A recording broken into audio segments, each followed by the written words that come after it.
Next, sir, we have an executive order on TikTok. From the first days of your administration, you've charged a team from your administration, led by Vice President Vance, with ensuring that we can preserve TikTok as a platform for the 170 million Americans who use it, while ensuring that their data is properly protected as required by law. With this executive order, you will be effectively bringing into effect the agreement that will save TikTok and ensure that it can operate safely and securely.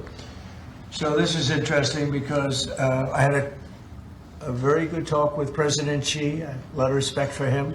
Hopefully he has a lot of respect for me too. And we talked about TikTok and other things, but we talked about TikTok, and he gave us the go-ahead. You know, it's run by American investors and American companies, great ones, great investors, the biggest. You don't get bigger, I don't imagine. And maybe I'll have JD. JD was very much involved and in charge of it. And maybe I'll have you say a few words about the deal. He would report back, and the points of the deal, I think, are great for our country. So, JD, do you want to give it a little talk, please? Yes, sir. Yeah. So thank you, sir, for your leadership and for your help. We really couldn't have done this without the president actually ushering this deal over the finish line. There was some resistance on the Chinese side, but the fundamental thing that we wanted to accomplish is that we wanted to keep TikTok operating, but we also wanted to make sure that we protected Americans' data privacy as required by law, both because it's the right thing to do, but also because it's a legal requirement of the law that was passed last year by Congress. So we think that we were able to do that. Of course, we're going to keep on working at it, but this deal really does mean that Americans can use TikTok, but actually use it with more confidence than they had in the past, because their data is going to be secure and it's not going to be used as a propaganda weapon against our fellow citizens. We're very excited about it. We appreciate the cooperation of everybody involved, and it's a big day.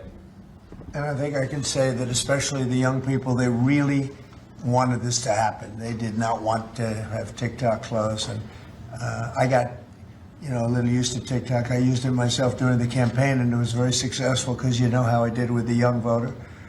And Charlie helped me a lot too. And he said to me, you should go on TikTok. And it actually had, because we got record votes with the young voter, as you know, for the election. So I was a little bit prejudiced in that way toward TikTok. It was very good and very meaningful, but we have American investors taking it over, running it, highly sophisticated, including Larry Ellison. And Oracle, I guess, is going to play a very big role in terms of security, safety, and everything else. So we have very good controls. And literally, I would get a call from friends of mine who were fathers of young people saying, could you do me a favor? Could you get it approved, please? My son is driving me crazy. So we're getting it done, and they have a big audience, and we have great American investors. And here's your final copy. TikTok. Maybe if you want, we could take a couple of questions on TikTok, and then we're going to get onto something completely different, okay?